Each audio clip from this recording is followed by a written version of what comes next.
নমস্কার, বাংলা জ্ঞান হাব চ্যানেলে আপনাদের সকলকে স্বাগত। আজকের এই ভিডিওতে মূল আকর্ষণ বিন্দু হচ্ছে তিনটে গুরুত্বপূর্ণ জায়গা। বিষয়টা কি হচ্ছে, এই হরমুজ প্রণালীতে ব্রিটিশ নেভির একটা বিধ্বংসী জাহাজ দেখতেই পাচ্ছেন HMS ড্রাগন এসে কিন্তু পৌঁছে গেছে, এর এন্ট্রি হয়ে গেল। অপরদিকে আরও একটা জিও পলিটিক্সে খেলা চলছে। ন্যাটোকে ভাঙনের হাত থেকে বাঁচানোর জন্য জার্মান বিশাল বড় একটা জিও পলিটিক্যালে চাল কিন্তু চেলে দিল। আরও একটা গুরুত্বপূর্ণ বিষয়, এই সমস্ত আলোচনা যখন হচ্ছে ঠিক পর্দার পেছনে কূটনৈতিক নামে মার্কিন যুক্তরাষ্ট্র চরমতম লেভেলে একটা উস্কানি মন্তব্য কিন্তু করে দিল। কি হয়েছে বিষয়টা? আপনারা যারা খবরে হেডলাইন দেখে সন্তুষ্ট নন, যারা আপনারা চান প্রত্যেকটা ঘটনার পেছনে পশ্চিমা বিশ্ব আসল কি চাল চালছে, যাদের জন্য আপনারা দেখতে পাচ্ছেন বিশ্বের অর্থনীতি এবং রাজনীতি কতটা ভয়ানক প্রভাব ফেলছে, আজকের এই ভিডিওটা তাদের উদ্দেশ্যে যারা প্রত্যেকটা আর্টিকেলকে অ্যানালাইসিস চান আমাদের থেকে। কারণ আজকের এই পৃথিবীতে যুদ্ধ বলতে শুধুমাত্র মিসাইল দিয়ে আক্রমণ এইটা তো আছে, কিন্তু মিসাইল আক্রমণ ছাড়াও একটা বড় অর্থনৈতিক আক্রমণ কিন্তু দেখা যায়, এবং সেটাও কিন্তু বড় একটা চাল। কারণ অনেক সময় যুদ্ধ বলতে গেলে বোঝায় কি মিসাইল আক্রমণ, কিন্তু মিসাইল আক্রমণ ছাড়া তেলের দাম কার হাত দিয়ে নিয়ন্ত্রণ, তেল কোন রাস্তা দিয়ে যাবে কার হাত দিয়ে নিয়ন্ত্রণ, সমুদ্র পথে কন্ট্রোল কার হাত দিয়ে থাকবে, এমন কি মানুষের দৈনন্দিন খরচা এবং রাস্তা, সেটাও কিন্তু আজকে জিও পলিটিক্সে একটা অন্যতম প্রভাব বর্তমান সময়ে ফেলে দিয়েছে। চলুন আজকে কোনো নাটকীয় ভনিতা না করে ডাইরেক্ট আমরা সরাসরি আজকে এই আর্টিকেলের মধ্যেই চলে যাই, যেখানে আপনারা অনেকগুলো বিষয় একসাথে জানতে পারবেন। দেখুন কি হয়েছে, এই আর্টিকেলটা দেখলে আপনারা ঘাবড়ে যাবেন যে কি বিষয় ঘটেছে। হরমুজ প্রণালী, যে হরমুজটাকে নিয়ে এতদিন ধরে নানান রকম নাটকীয় ভনিতা চলে আসছিল, যুদ্ধের মেন ইস্যু থেকে সরে এসে এখন হরমুজ প্রণালীতে এই ইস্যুটা এসে পৌঁছেছে। সে হরমুজ প্রণালীতে ব্রিটিশ যুদ্ধ জাহাজ এসে হাজির। কিসের জন্য? একটু হাওয়া বাতাস খাওয়ার জন্য, ঘোরার জন্য না, ইরানকে আক্রমণ করার জন্য। দেখুন কি হয়েছে বিষয়টা।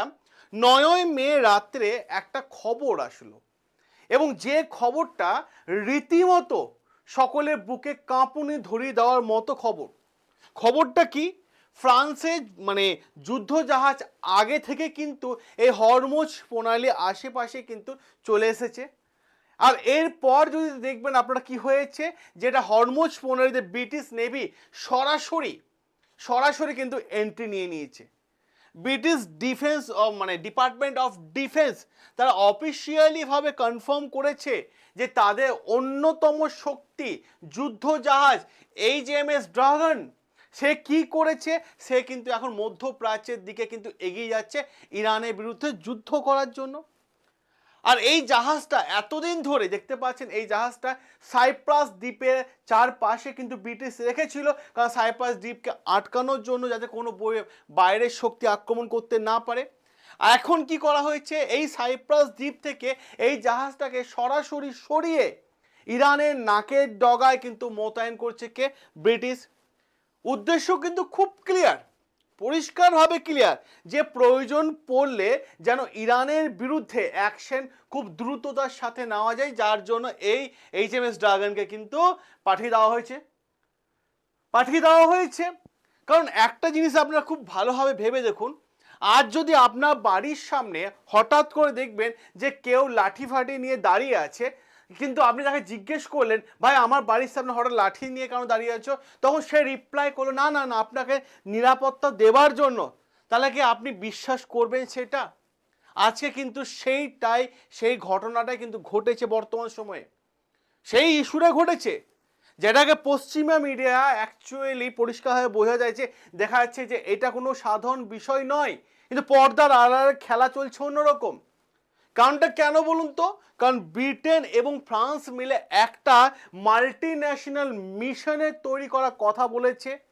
তারা বলছে হরমুজ প্রণালী বাণিজ্যিক জাহাজ যাতে সোজাসুজিভাবে নিরাপত্তার সাথে যেন এক দেশ থেকে আরেক দেশ যায়, এই উদ্দেশ্যের কথা বলছে। কিন্তু সাথে সাথে পেছন থেকে অন্য খেলা খেলে দিচ্ছে। কি খেলা? এই খেলা মূলত ইরানের নৌ অবরোধ এবং কাঠামো অত্যন্ত মানে সুন্দরভাবে প্ল্যান করে নিচ্ছে কে? আমেরিকা এই মুহূর্তে। কারণ মনে রাখবেন, যে দেশে সমুদ্রপথ নিয়ন্ত্রণ করে সেই দেশে অর্থনীতি কিন্তু বিশ্বের সকল দেশের ওপর চাপিয়ে দিতে পারে একটা কষ্টের জায়গা। যে দেশ সমুদ্রপথ নিয়ন্ত্রণ করবে অর্থনীতি তার হাতেই চাঙ্গা হয়ে থাকবে। এইটাই বড় বিষয়। কারণ এই হরমুজ প্রণালী দিয়ে যদি দেখেন আপনারা, বিশ্বে 20% তেল এই রাস্তা দিয়ে কিন্তু পেরিয়ে যায়। আর এই জায়গাটাই হয়ে গেল আসল খেলা, এই জায়গাটাই হয়ে গেল আসল মানে মেন দখল, মেন খেলা তো এই জায়গাতেই শুরু। তাহলে ভাবুন বর্তমান সময় জিও পলিটিক্সের খেলা পুরো ঘুরে যাচ্ছে, পুরো ঘুরে যাচ্ছে। কারণ এই জায়গা কন্ট্রোল যার থাকবে সে কিন্তু সুন্দরভাবে কিন্তু বিশ্ব অর্থনীতি অবস্থায় চাপ সৃষ্টি করতে পারবে। কারণ এই জায়গাটা নিয়ে লড়াই, আজ যদি এই জায়গাটা বন্ধ হয়ে যায় তেলের দাম রাতারাতি বেড়ে যাবে, পরিবহন খরচা বেড়ে যাবে, জিনিসপত্র দাম বেড়ে যাবে, মধ্যপ্রাচ্যে আগুন সেই প্রভাব এসে পড়বে আপনার বাড়ির রান্নাঘরে, আপনার বাড়ির রান্নাঘরে এসে পৌঁছে যাবে। আর এরই সাথে সাথে ডোনাল্ড ট্রাম্পের আর একটা বড় চাপ এবং ইউরোপের সমর্থন।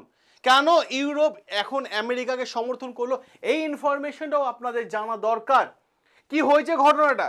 কারণ আপনারা সকলে জানেন যে মার্কিন প্রেসিডেন্ট ডোনাল্ড ট্রাম্প বেশ কিছুদিন ধরে ন্যাটো গ্রুপকে বলছিল যে ইরানের বিরুদ্ধে যুদ্ধ করার জন্য তারা যেন আমেরিকাকে সাপোর্ট করে, বেশ কিছুদিন ধরে বলছিল। আর এখন ব্রিটেন, এই ভয়ঙ্কর যে ব্রিটেনও একটা সময় বলেছিল যে ইরান যুদ্ধে আমেরিকার সাথ তারা দেবে না, কিন্তু সেই ব্রিটেন বর্তমান সময়ে ভয়ঙ্কর একটা যুদ্ধ জাহাজ পাঠিয়ে ডোনাল্ড ট্রাম্পকে একটা সিগন্যাল পাঠিয়ে দিল যে এই যুদ্ধে তারা আমেরিকার পাশে আছে। এই যুদ্ধে আমেরিকার পাশে আছে। কারণ দেখুন ইরান কিন্তু আগে থেকে কড়া ভাষায় সতর্ক করে দিয়েছিল যে এই হরমুজ প্রণালী আশেপাশে যারা আসবে তাদের ধরে নিতে হবে যে তারা যুদ্ধ করার জন্যই আসছে। আর এই মুহূর্তে ব্রিটেনে পাঠিয়ে দেওয়া এই ড্রাগন এই পরিষ্কারভাবে ইরান জানিয়ে দিচ্ছে যে এই জাহাজকে পাঠানো মানে হচ্ছে আগুনের ওপর ঘি ঢালা। আর এখানেই সব থেকে বড় প্রশ্ন, পশ্চিমা দেশগুলো কি সত্যি শান্তি চাইছে, নাকি তারা এমন একটা পরিস্থিতি তৈরি করতে চাইছে যেটা এই একটা যুদ্ধ, দীর্ঘমেয়াদী যুদ্ধে সকলে যেন জড়িয়ে পড়ে। এবং সাথে সাথে আমি আপনাদের আরও একটা গুরুত্বপূর্ণ তথ্য দিয়ে দিই, ইউরোপ কেন এই যুদ্ধের মধ্যে জড়াতে চলেছে বা জড়াতে চাইছে। এই প্রশ্নের উত্তর কিন্তু খুবই ক্লিয়ার, খুবই ক্লিয়ার এই প্রশ্নের উত্তর। কারণ শুধু যুক্তরাষ্ট্র নয়, কারণ ইউরোপে বড় দেশগুলো এই যুদ্ধের মধ্যে কিন্তু ধীরে ধীরে জড়িয়ে পড়ছে। কারণ এই যুদ্ধটা হয়ে গেছে বর্তমান সময় ইরান প্লাস ন্যাটোকে বাঁচানোর মাল্টি ফ্রন্টে ওয়ারে পরিস্থিতি তৈরি হয়ে গেছে। আর এর শেষ কোথায় কোনো জিও পলিটিক্সে এক্সপার্ট বলতে পারছে না এই মুহূর্তে। আর এই প্রশ্নের উত্তর খুঁজতে গিয়ে দেখা যাচ্ছে 9ই মে সন্ধ্যাবেলায় আরও একটা গুরুত্বপূর্ণ খবর চলে আসলো, যে খবরটা আসলে কোথা থেকে? জার্মানি থেকে। কারণ এর মধ্যে আবার জার্মানিও জড়িত হয়ে গেল, যেখানে পরিষ্কার হয়ে বোঝা যাচ্ছিল যে এই ইরান আমেরিকার যুদ্ধটাকে এবার মানে তৃতীয় বিশ্বযুদ্ধে পরিণত হচ্ছে। কারণ ধীরে ধীরে সমস্ত দেশ কিন্তু একে অপরের যুদ্ধের সাথে জড়িয়ে পড়ছে। প্রশ্ন যে ইউরোপ কেন এই যুদ্ধে জড়ালো? ইউরোপে পরিষ্কার বার্তা, ন্যাটো যাতে কোনো রকম ভাবে না ভাঙে, ন্যাটোকে বাঁচানোর জন্য। কেন? কারণ ন্যাটো ভেঙে যাওয়া হাত থেকে ইউরোপ চাইছে যে এই মুহূর্তে ন্যাটো মানে সুন্দরভাবে টিকে থাকুক এবং ন্যাটো যাতে কোনো রকম ভাঙন না ধরে, তার জন্য তারা ইরানের বিরুদ্ধে যুদ্ধে নামছে। কারণ এই ইউরোপ এবং ন্যাটো পরিষ্কারভাবে বলেছিল যে এই যুদ্ধে তারা জড়াবে না। অপরদিকে জার্মান চ্যান্সেলর ফ্রেডরিক মার্চ তিনি কি বলেছেন? তা এই ফ্রেডরিক মার্চের সাথে সুইডেনের প্রধানমন্ত্রী প্রায় দীর্ঘ 3 ঘন্টার মিটিং হয়েছিল এবং এই বৈঠকের পর যে তথ্য সামনে আসছে সেটা পরিষ্কারভাবে বোঝা যাচ্ছে যে যুক্তরাষ্ট্রের প্রতি তাদের আনুগত্য এই মুহূর্তে প্রমাণ করতে হবে এবং যুক্তরাষ্ট্রের পাশে তারা থাকতে চায়। এবং মাথায় রাখার চেষ্টা করবেন, ফ্রেডরিক মার্চ পরিষ্কার স্পষ্টভাবে জানিয়ে দিয়েছে ইউরোপ যে কোনো মুহূর্তে ন্যাটোকে টিকিয়ে রাখার জন্য যা খুশি করতে পারে, ন্যাটো কোনোভাবে যাতে না ভাঙে, কোনোভাবে না ভাগে। তিনি এটা স্বীকারও করেছেন মার্কিন প্রেসিডেন্ট ডোনাল্ড ট্রাম্পের সঙ্গে তাদের বেশ কিছু মতবিরোধ থাকতে পারে, কিন্তু ন্যাটোর অস্তিত্ব টিকিয়ে রাখা হচ্ছে বিশ্বের কাছে সব থেকে বড় জয়, যার জন্য তারা এই মুহূর্তে জড়িয়ে পড়ছে যুদ্ধতে। কারণ ন্যাটো বলেছিল ইউরোপ এই যুদ্ধে জড়াবে না, কিন্তু ইউরোপিয়ান ইউনিয়নে যখন জড়িয়ে যাচ্ছে যাতে ন্যাটোর ভাঙনটা না ধরে। কিন্তু আসল ব্যাপারটা হলো কোথায় জানেন? আসল ব্যাপারটা আমি আপনাদের কাছে আরো একটু ক্লিয়ার করে দিই, যাতে আপনাদের কাছে পরিষ্কারভাবে বেশ কয়েকটা তথ্য চলে আসবে। কারণ বলা হচ্ছে এতদিন জার্মানি বা ইউরোপ বা অন্যান্য দেশগুলো ইরানের বিরুদ্ধে ইসরায়েল এবং আমেরিকার সাথে সরাসরি কিন্তু যুদ্ধে জড়াতে চায়নি। কিন্তু এই ফ্রেডরিক মার্চ যে কথা বলছেন না, এই ফ্রেডরিক মার্চ বলেছেন কি জানেন? ইরানকে পারমাণবিক অস্ত্র তৈরির হাত থেকে ইরানকে কিন্তু আটকাতে হবে, তার জন্য তারা মাল্টি ফ্রন্টে মিশন তারা এই মুহূর্তে চালু করে দিয়েছে। সোজা কথা হয়ে গেল, ট্রাম্পের চাপে ইউরোপ এবং এখন নিজেদেরকে পররাষ্ট্র নীতির বিসর্জন দিয়ে আমেরিকার সাথে হাত মেলাচ্ছে। এইটা হচ্ছে বড় মানে পরিষ্কার হয় জিও পলিটিক্স একটা অন্যতম খেলা। আর জিও পলিটিক্সের ভাষায় যদি এইটাও বলা হয়ে থাকে, জিও পলিটিক্সের দাবার চাল হচ্ছে এই প্রোটেকশন অফ মানি। কারণ পরিষ্কারভাবে ইউরোপ আমেরিকা তো বলে দিয়েছিল যদি ব্রিটিশ এই যুদ্ধে না জড়ায় তাহলে তাদেরকে ফান্ডিং এবং মিসাইল আমেরিকা দেওয়া বন্ধ করে দেবে। ঠিক তেমনই ইউরোপ এখন আমেরিকা সামরিক মানে ছাতার নিচে নিরাপদে থাকতে চাইছে, এখন ইউরোপ আমেরিকার ছাতার নিচে। আর এই নিরাপত্তা মূল্য হিসাব দিতে কিন্তু এই মুহূর্তে ইউরোপ যুদ্ধে জড়াতে চাইছে, যার জন্য তারা ভয়ঙ্কর জাহাজ পাঠিয়ে দিয়েছে। তাহলে এই যুদ্ধটা কতটা ভয়ঙ্কর হতে পারে আপনারা বুঝতে পারছেন? আমি আপনাদের আরও একটা তথ্য দিয়ে বিষয়টা ক্লিয়ার করে দিই। কারণ এই অবস্থায় ইরান খুব ভালোভাবে বোঝে যে এরকম একটা সিচুয়েশন আসবে।